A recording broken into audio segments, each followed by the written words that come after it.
ओम विरूपाक्षाय नमः ओम कवर्धिने नमः ओम नीललोहिताय नमः ओम शंकराय नमः ओम शूलपाणिने नमः ओम कट्पांगिने नमः ओम विष्णुवल्लभाय नमः ओम श्रीविष्टाय नमः ओम अंबिकानाथाय नमः ओम श्रीकंठाय नमः ओम भक्तवत्सलाय नमः ओम भवाय नमः ओम सर्भाय नमः ओम त्रिलोकेशाय नमः ओम श्रीकंठाय नमः ओम शिवप्रियाय नमः ओम उग्राय नमः ओम कपालिने नमः ओम कामालये नमः ओम अंधकासुरसूदनाय नमः ओम गंगाधराय नमः ओम प्रहलादाक्षाय नमः ओम कालकालाय नमः ओम कृपानिधये नमः ओम भीमाय नमः ओम परशुहस्ताय नमः ओम मृगपाणये नमः ओम जटाधराय नमः ओम कैलासवासिने नमः ओम कवचने नमः ओम कठोराय नमः ओम त्रिपुरान्तकाय नमः ओम वृषांकाय नमः ओम वृषभारूढाय नमः ओम भस्मोदुलितविग्रहाय नमः ओम सामप्रियाय नमः ओम स्मरमयाय नमः ओम त्रयीमूर्तये नमः ओम अनीश्वराय नमः ओम सर्वज्ञाय नमः ओम परमात्मने नमः ओम सोमसूर्याग्निलोचनाय नमः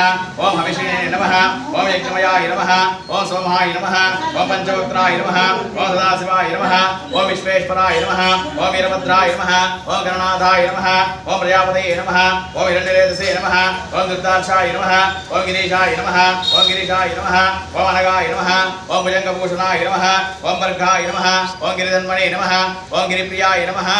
ओम उग्राय नमः ओम भगवते नमः ओम पर्वताधिपाय नमः ओम